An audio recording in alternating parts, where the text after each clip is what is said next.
5 minutes avec la Rhapsodie de réalité, une émission pour vous, une émission conçue pour vous, une émission taillée sur mesure, une émission qui vous ressemble, une émission qui vous permet de connaître votre destinée avec le Christ.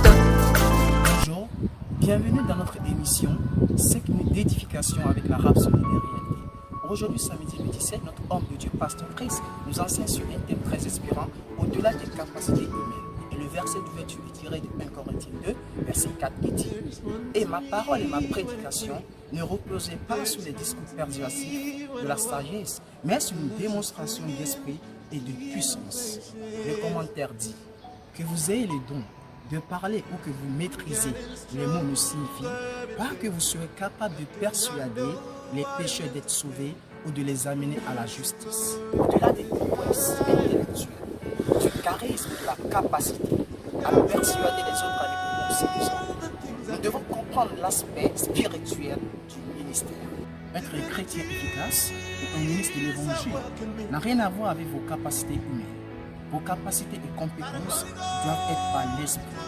L'esprit par l'apôtre Paul nous le dit clairement dans 2 Corinthiens 3, verset 5 à 6 qui dit « Ce n'est pas à dire que nous ne soyons pas nous-mêmes capables de concevoir quelque chose comme venant de nous-mêmes. Notre compétence au contraire vient de Dieu. Il nous a aussi rendus capables d'être ministres de nouvelle alliance, non de la lettre, mais de l'esprit. Car la lettre tue, mais l'esprit vivifie. La vie dans le royaume et notre service à Dieu doivent se faire par la foi, par la puissance du Saint-Esprit. C'est pourquoi les plus grands sermons du monde pourraient ne jamais changer la vie de quelqu'un.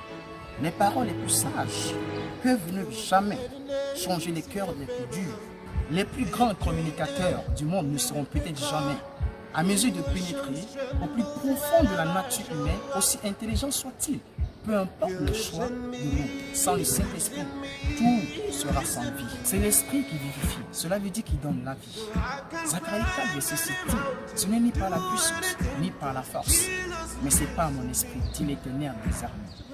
Alléluia. 1 Corinthiens 4, verset 22. Car le royaume de Dieu ne consiste pas en parole, mais en puissance, la puissance du Saint-Esprit. Accordez la priorité à la communion avec le Saint-Esprit et à la méditation de la parole. C'est là que vous vous familiariserez davantage avec lui pour connaître sa volonté, avec la puissance de marcher en conséquence et être un témoin efficace pour le Seigneur. Alléluia. La Rhapsodie d'aujourd'hui est vraiment très inspirante. Nous ne pouvons pas fonctionner avec notre capacité. En tant qu'enfant de Dieu, nous fonctionnons avec la capacité divine, la capacité du Saint-Esprit. C'est pourquoi Paul a dit à Galates, il dit, si je vis aujourd'hui, ce n'est plus moi qui vis, c'est Christ qui vit à travers moi. Alléluia.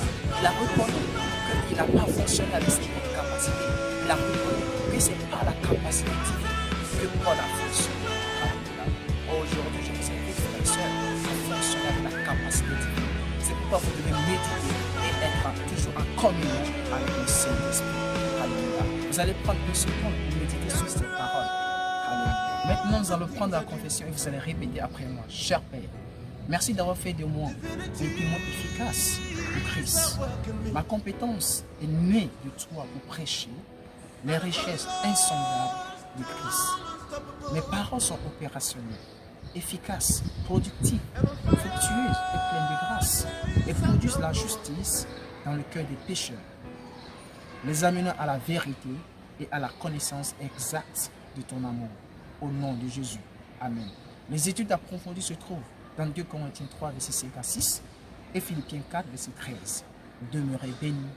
Au revoir. Nous croyons que vous avez été bénis par ce message. Nous vous invitons à faire de Jésus-Christ le Seigneur de votre vie en disant cette prière. Seigneur Jésus, viens dans mon cœur et deviens le Seigneur de ma vie. Je reçois la vie éternelle dans mon esprit. Et selon Romains 10, 9, si tu confesses de ta bouche le Seigneur Jésus, et si tu crois dans ton cœur que Dieu l'a ressuscité de mort, tu seras sauvé. Je déclare que je suis sauvé, je suis né de nouveau, je suis un enfant de Dieu. Maintenant, j'écris ce qui demeure en moi.